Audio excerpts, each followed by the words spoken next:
केंद्रीय कानून मंत्री रविशंकर प्रसाद ने गुरुवार को पटना के पीएमसीएच का दौरा किया और कोरोना को लेकर अधिकारियों के साथ बैठक की। बैठक के बाद रविशंकर प्रसाद पीपीई किट पहनकर कोविड वार्ड में भी गए और वहां भर्ती मरीजों का हाल जाना। रविशंकर प्रसाद के साथ अस्पताल के अधीक्षक, प्राचार्य और डॉक्टर भी मौजूद रहे।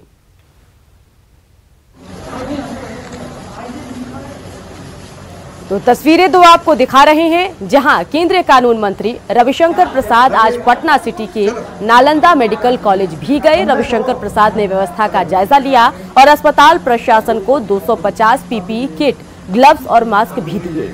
इस दौरान केंद्रीय मंत्री ने मेडिकल कॉलेज के प्राचार्य, अस्पताल अधीक्षक समेत सीनियर डॉक्टरों के साथ बैठक की और अस्पताल की व्यवस्था पर संतोष जताया। रविशंकर प्रसाद ने कहा कि कोरोना मरीजों के बेहतर इलाज को लेकर वो लगातार राज्य सरकार के साथ कोऑर्डिनेट कर रहे थे।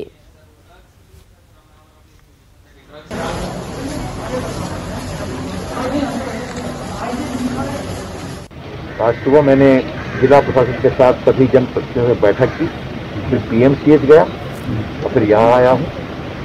हमारे सारे डॉक्टर्स बहुत मेहनत से काम कर रहे हैं, उनका मैं अभिनंदन करता हूँ।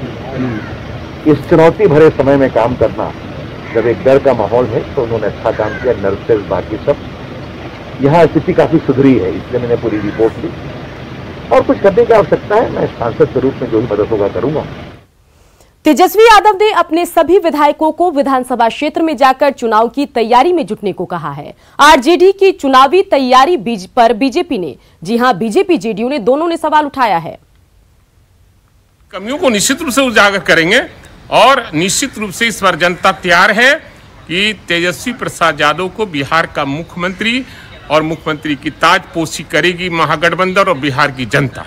इनके पास कोई मुद्दा नहीं है। तेजस्वी यादव जी, ये पहले बताइए कि आप 15 साल में आपके माता पिता का जो राज था बिहार में, बिहार का क्या स्थिति था?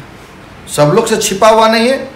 आप जनता को आज अपोजिशन है, सत्ता सरकार की कमियों के बारे में बताने जा रहे हैं, तो जनता के साथ रहते तब ना आपकी कमियों के बारे में सुनता। आपने कुछ किया तो है नहीं, अब आप सरकार की कमियों को लेके जाने वाले हैं। तो सरकार ने जनता के घर घर में राशन पहुँचाया है।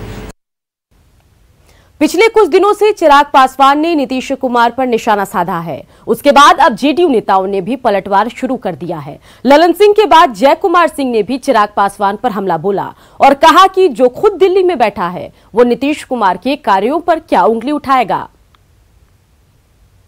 जो राष्ट्रीय अध्यक्ष है, इसी में हमारे गठबंधन का एक साथी रहे हैं, एक बार भी बिहार की धरातल से कभी देखने का प्रयास नहीं किए। दिल्ली से असेसमेंट किस प्रकार की कर रहे हैं? आखिर करना क्या चाहते हैं आप?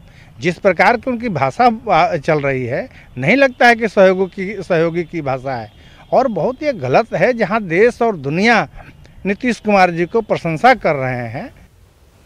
सुशांत केस में सुप्रीम कोर्ट में सभी पक्षों को जवाब दाखिल करना था। सभी पक्षों ने लिखित में अपना अपना जवाब दाखिल कर दिया। 5 पक्षों के जवाब में जो सबसे बड़ी बात रही वो हम दिखाते हैं। रिया की ओर से दाखिल जवाब में कहा गया कि पटना में दर्ज एफआईआर गैरकानूनी है। वहीं बिहार सरकार की ओर से कहा गया कि रिया की याचिका प्रभावहीन है। पिता की ओर से दाखिल जवाब में कहा गया कि बिहार में पहली एफआईआर दर्ज की गई है। जबकि महाराष्ट्र सरकार की ओर से दाखिल जवाब में कहा गया कि केस सीबीआई को ट्रांसफर ना हो। वहीं सीबीआई की ओर से दाखिल जवाब में कहा गया कि सीबीआई को जांच जारी रखने देना चाहिए। सुप्रीम कोर्ट में गुरुवार को सुशांत के पिता और महाराष्ट्र सरकार की ओर से जवाब दाखिल किया गया। सुशांत के पिता की ओर से जवाब में कहा गया कि बिहार पुलिस ने ही पहली एफआईआर दर्ज की। अब तक महाराष्ट्र सरकार में, जी हां, उन्होंने कहा कि अब तक महाराष्ट्र में न एफआईआर और न गिरफ्तारी हुई। वहीं महाराष्ट्र सरकार ने एफआईआर दर्ज करने को दुर्भाग्यपूर्ण बताया। सुशांत के पिता की ओर से कहा गया कि मुंबई पुलिस पर परिवार को भरोसा नहीं। वहीं महाराष्ट्र सरकार की ओर से कहा गया कि एकल पीठ सीबीआई को केस ट्रांसफर नहीं कर सकती। सुशांत के पिता की ओर से सीबीआई जांच के लिए आदेश देने की मांग की गई। वहीं महाराष्ट्र सरकार की ओर से मुंबई पुलिस को ही जांच करने देने की बात कही गई।